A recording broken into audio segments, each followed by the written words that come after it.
Hey, Slavic Vikings, and welcome to, I would call this a second part to a two-part series of languages. So this video is going to be way harder to make than the Polish one because I live in Poland and I've lived in Poland for most of my life, and I know how to speak Danish and I understand fully Danish and I can read and write. But my accent is very strong and I'm not very good at writing. I'm good enough to communicate. So I've done a bit more research for this video than I did for the Polish one. So one thing that I really like about the Danish language, you could say, is the grammar is so easy. And of course, I'm comparing to the Polish grammar.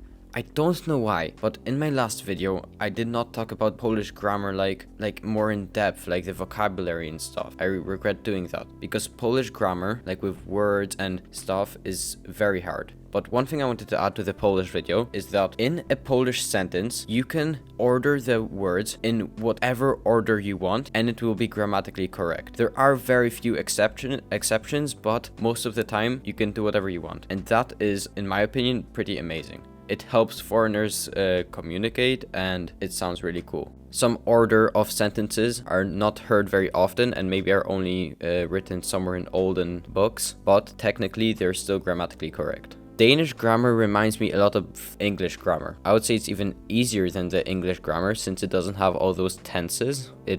Danish grammar, very easy. But, of course, it can't be fully good. The reason why Danish is also many times considered, and this time I'm saying many times, I'm not saying it's the hardest language in the world. I'm saying it's often considered one of the hardest in the world to learn, just the same as Polish. But the Polish language is considered hard because of the grammar and complexity of the language, while Danish is considered hard to learn because of the pronunciation. Maybe you remember in the last video I said, it doesn't matter how you pronounce a word in Polish people will understand you. In Danish, it's totally opposite. If you don't pronounce a word perfectly in Danish, a Dane will not understand you, most of the time. And I'll get more in depth on why that is later in the video. So the biggest difference from the Polish language is that it's a Germanic language.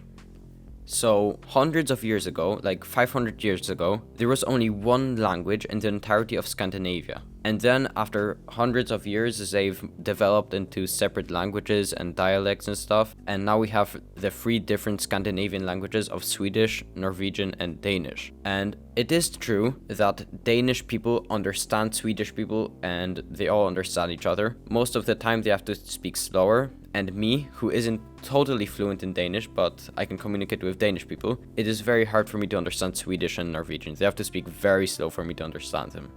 Now, I'm going to talk about a very interesting phenomenon with the Danish language. So, since the 1950s, there has been a destruction of the Danish language. The Danish language seems to be dying. And what I mean by that is that Danish people, while speaking Danish, are simplifying words more and more, year after year. And because of that, the written language is totally different than what you actually say, which is also an opposite of Polish. And that is, I think, one of the reasons why you have to pronounce something perfectly for people to understand you, because of this dying of the language. And a way for natural compensation of this problem, the Danish language has been adapting many words from English.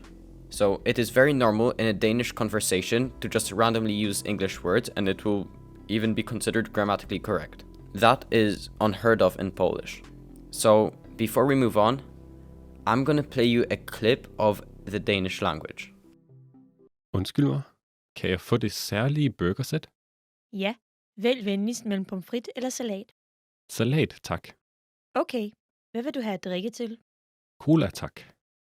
Goddag, hvad kan jeg gøre for dig? Hvad tid lukker I i dag? Vi lukker klokken 18. Vær så venlig at komme inden 17:30. Okay, tak skal du have. So that was the Danish language. And before we move on, I'm gonna give an exaggerated parody of the dying of the Danish language. Here's some camemberts. I don't know what they gave me, but it was wrong. So then I just had to take a wild shot, and I said the word cameloso. Jeg skulle have en cameloso. Cameloso! I didn't know what cameloso was. In general, I must say, it's not easy to run a nice and calm store and nobody knows things are called. Så, det er et problem, Cameloso. Spis, Nico. Flimser du? Cameloso. Cameloso. Cameloso. He gave me a file, but then I had no choice. I just had to take it. Then I got a bit desperate and I really tried to reach through to him, but he just became afraid of me. Vi forstår hinanden ikke. So I think that clip shows really well the dying of the Danish language, and I think it gives a good idea. And the reason why, in my opinion, the reason why the Danish language is dying instead of others is because Danish has so many vowels. There are 9 vowels in the Danish language, and about 20 vowel sounds that can be produced from those vowels. For comparison, there are only 12 vowels sounds in English. And the consequence of that is that all these vowels, they sound similar. Danish has all the same vowels as English, plus these 3 extra, and different pronunciations. And these 3 letters are Ø, Å, and Æ. So coming back to the combination of the Scandinavian languages, it is a known meme and joke that Danish language sounds dumb. Like, it is often described as trying to speak Swedish, just choking on a potato at the same time. So that's how people describe how Danish sounds. And to be honest, it does kind of sound like that. Danish has a very distinct sound. So when I've been researching for this video, I found many memes, like way more memes than about the Polish language. So I'm gonna give you now a small, short compilation of all the memes I found. All the good memes, because there were many very bad memes.